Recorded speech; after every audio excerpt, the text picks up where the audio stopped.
feel it?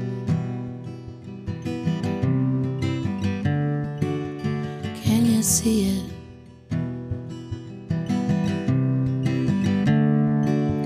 Can you hear it?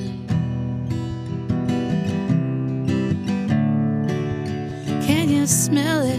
Can you taste it? Do you sense it?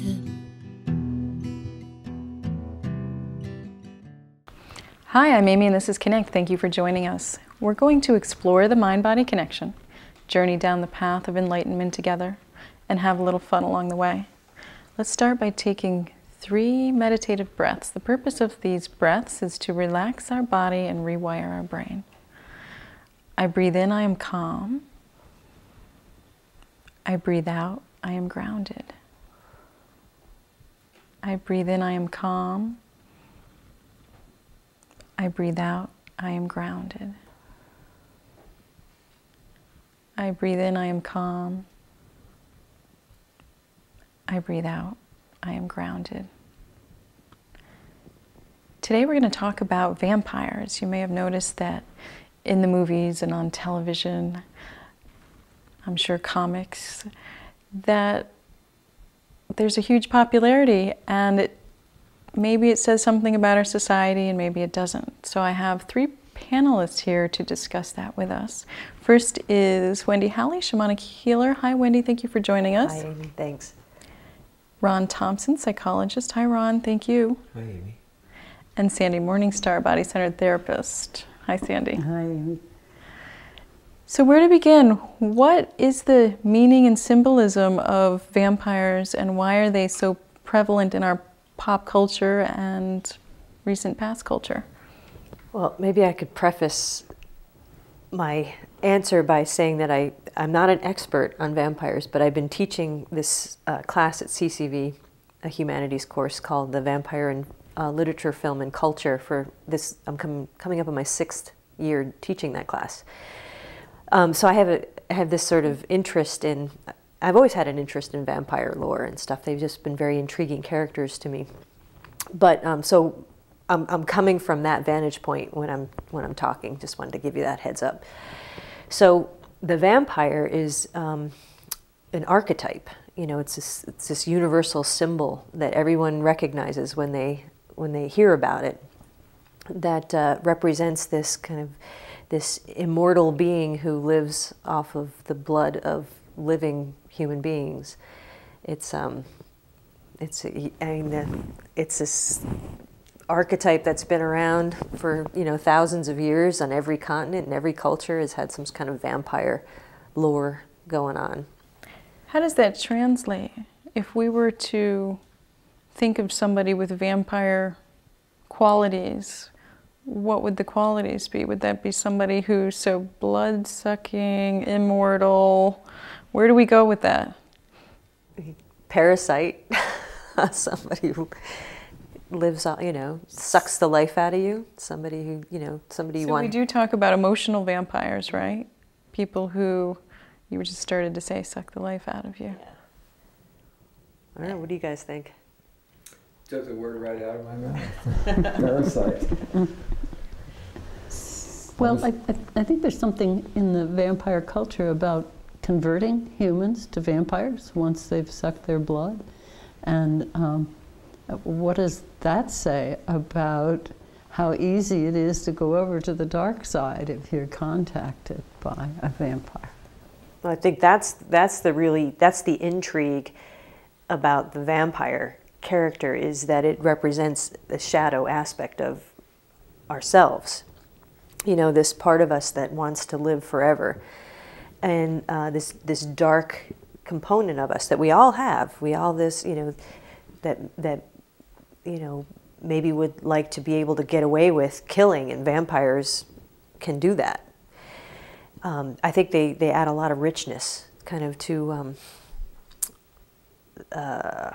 I don't know, looking at humans, the sort of rich quality, but it's like safe because it's at a distance.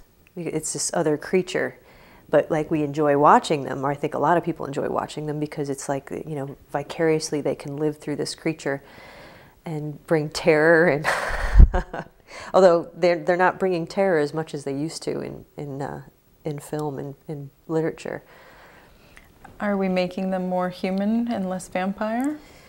I think we are. I mean, there's if you start looking at the archetype of the vampire over, like, say, 100 years in literature and then later on in film, there's a definite trend that you start to see with, and I think it represents our relationship with evil. And so in the beginning, when, like, let's start with good old Dracula. He was this character who was very, like a recluse, and he was something to be feared and had to be invited in to your house. He couldn't just walk on in; he had to be invited in. So it was like evil was at a distance. It was safe, and if you did the right things, if you wore enough garlic, and if you had enough crucifixes, you could keep evil away. And then, over the years, our relationship with vampires, with evil, I think, has changed. So now we're having love affairs with... We want to marry evil. We want to marry evil. Not only do we want to marry evil, we want to have evil's baby, as in the Twilight series. Mm-hmm. And so what is that saying about our change from wanting garlic protection from evil and now wanting to consummate our relationship with evil? I think it's a good sign that we're kind of integrating this darker aspect of ourselves, that we're making friends with it in a sense. Maybe that's a stretch for some people, but I think that, it's a good sign. Sandy. We all have a dark side, and you've said that. And if we spend our life trying to bury our dark side and shove it away and push it under the rug and pretend we don't have it, then it just tiptoes around after us and continues to haunt us. Makes us feel bad about ourselves. Makes us feel as though there's something deeply shameful and wrong about ourselves that we have to hide. If we can come into a direct relationship with that dark side and find out what it represents and find out and actually have a conversation with it, and as in Twilight, marry our dark side and use the genetic material, if you will, of the dark side and the light side merging, what kind of a new person can we become? So, give examples of our dark side and our light side, whoever would like to. And what are we trying to merge? So the dark side is the parts of us that get really angry and want to call somebody a name or want to just think bad about people but have some guilt attached to it. Mm-hmm. Sure. Wendy mentioned murder. Yeah. That's a little extreme on the dark side, but sure. Well, it's there. It's there. It's there. Somebody does you in, and you think of.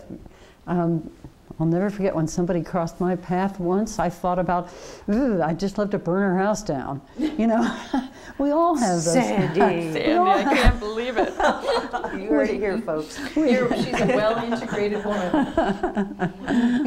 So essentially, we do all have those dark places where we just think the worst kinds of things.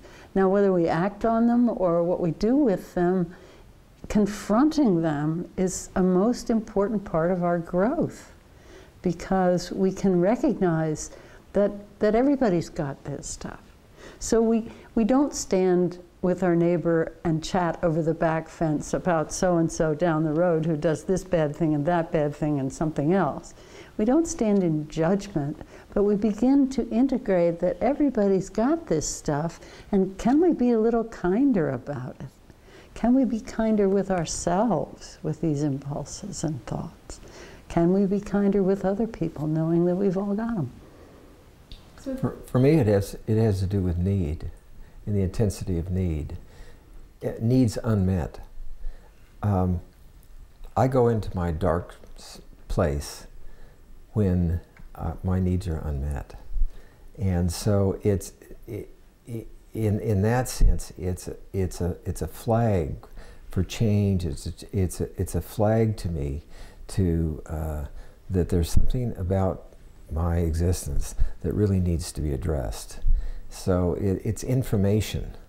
And if I'm not willing to accept the fact that I'm this way or that way, that's, you know, mad, sad, or afraid, if I'm not willing to accept that, then I'm really flying blind, because then I'm opening myself up to emotional driven behavior, which in the negative side, as far as anger goes, that can be very life-threatening.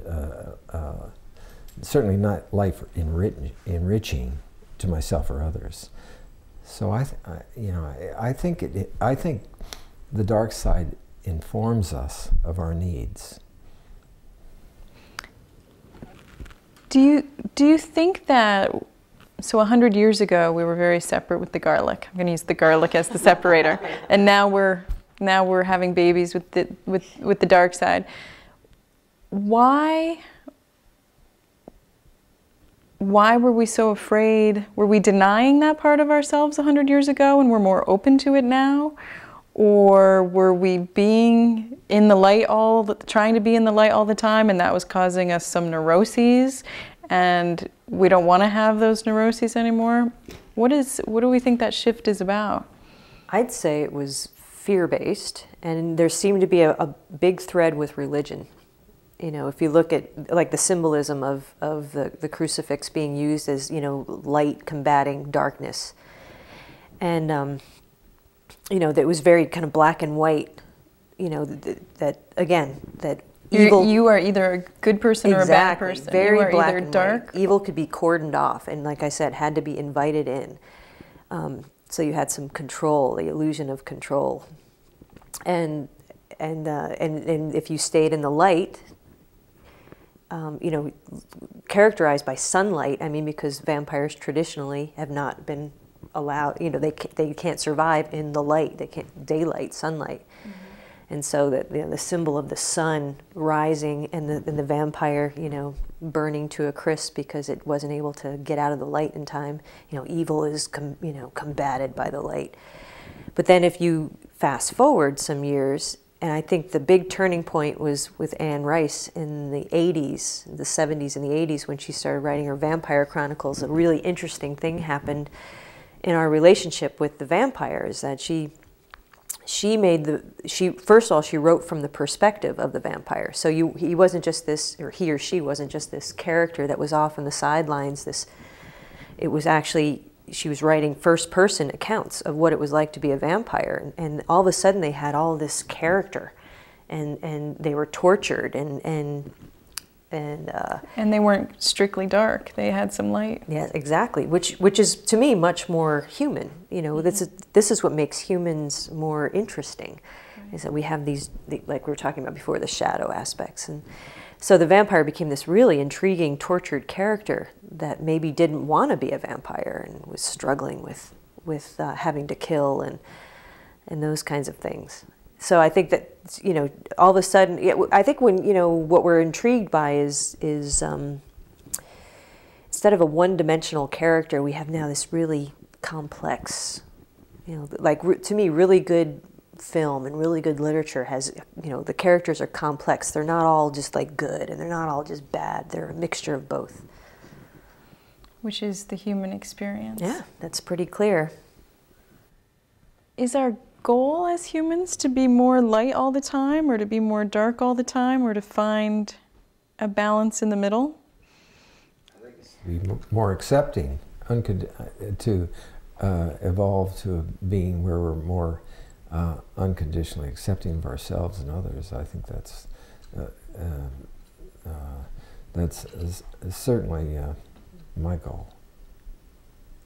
Sandy Morningstar? I think judgment is a big one, because we take words like bad and good, or good and evil, or right and wrong, and they're like stickers. You know, we stick them on things. And depending on where we're personally coming from, we label things or people as bad or good, or and maybe it's not so much that these things are that. Maybe it's simply that these things exist, and these things are part of our experience. And how can we explore them if we label them? If it's not good to investigate our dark side, then we've labeled it and shut it off. If we take the label off, it's just something to explore. It's just a place to investigate. And our judgment is suspended. So we look at somebody who's committed a crime and we say, ugh, that's awful. What she did was a really bad thing. But we have not been in the complex of her life. She may have been just trying to do the very best she could. And we don't know that because we stick a label on her and say that she did a bad thing. So when you look at all the creatures, all the characters in history, we can make a list of the bad guys and the good guys, the heroes and the demons. But how much more it is to go in Rice's direction and explore the depth of character of each one of these people instead of labeling them bad or good. We learn so much more that way. And we open our own hearts that way too. I think there's an ethical development process going on here too, because good and bad morality, ethics is really an ethical stage. And my understanding of the really profound people in history that have, the teachers in history, Jesus, Rumi, people like that. What's the famous line? There is a field beyond good and bad, I'll meet you there. So that's an ethical development that's beyond moralistic thinking. Rosenberg in his Nonviolent Communication consistently talks about this, that if there is a moral judgment about a situation or a person, it cuts off empathy. So when you're coming along with this opening up of the negative side or the needy side or the dark side, really what you're doing is you're going into, I think you're operating in a higher, you're embracing more of the human experience, and you're going into, you're operating on a different ethical level. What's the risk of ignoring your dark side or trying to pretend it doesn't exist? What kind of challenges or problems could that create?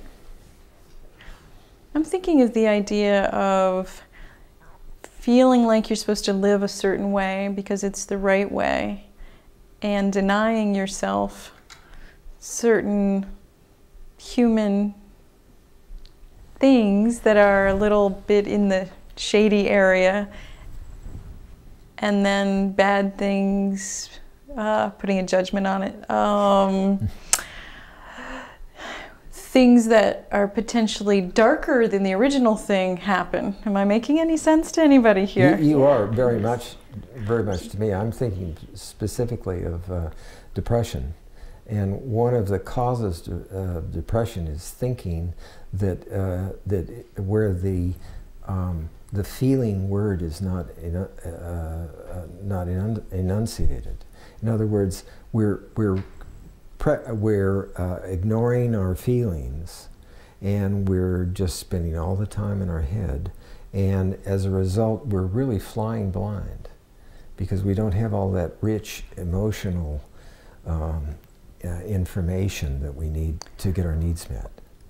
That wasn't the example I was thinking of, but it led me to something else, which is people so want to avoid the idea that they are not perfect and that they are depressed or anxious that they will pretend it's not there until it takes over, until they can no longer function. It's like, I'm fine. I mean, I'm fine,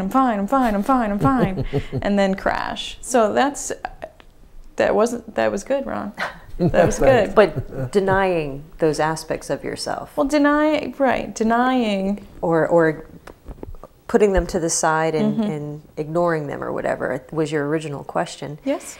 And what ends up happening, I think, is that it comes out in other ways, and usually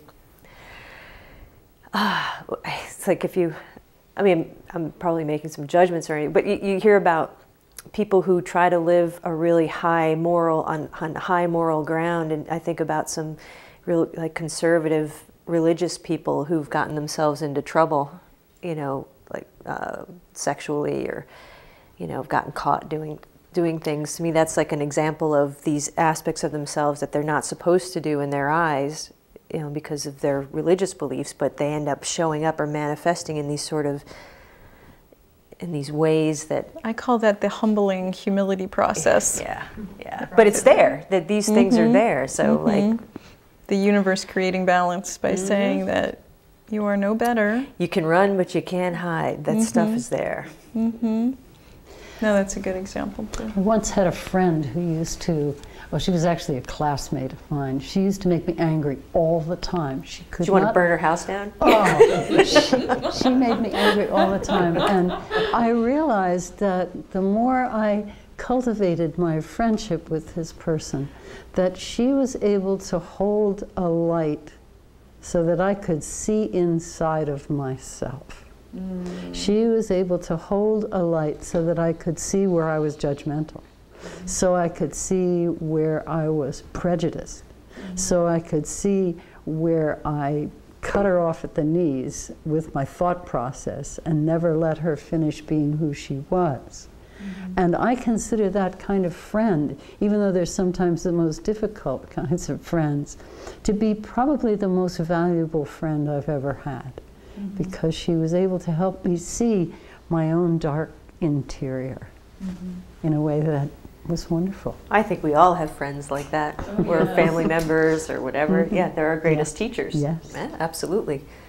Right, part of the process is learning how to get along with people who have different views, but the other part is seeing your reflection in their eyes and in how they're humbling. And how they're behaving. Sometimes the people that trigger us the most and make us the most angry or upset are doing all the things that we do to other people that we don't even know we're doing.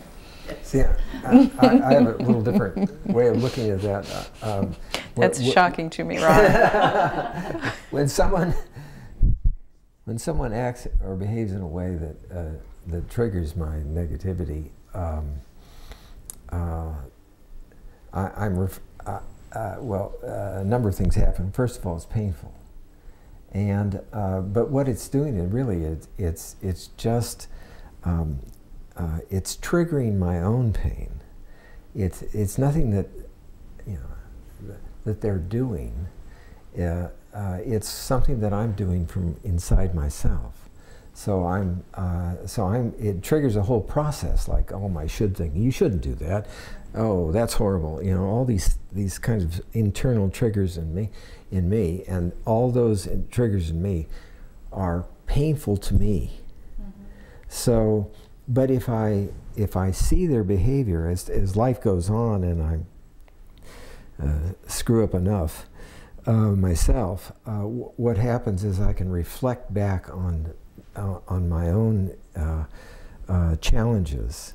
And when I do that, then I start to have an inkling of empathy for the other person. And what they're doing is not triggering my negativity; it's triggering my empathy.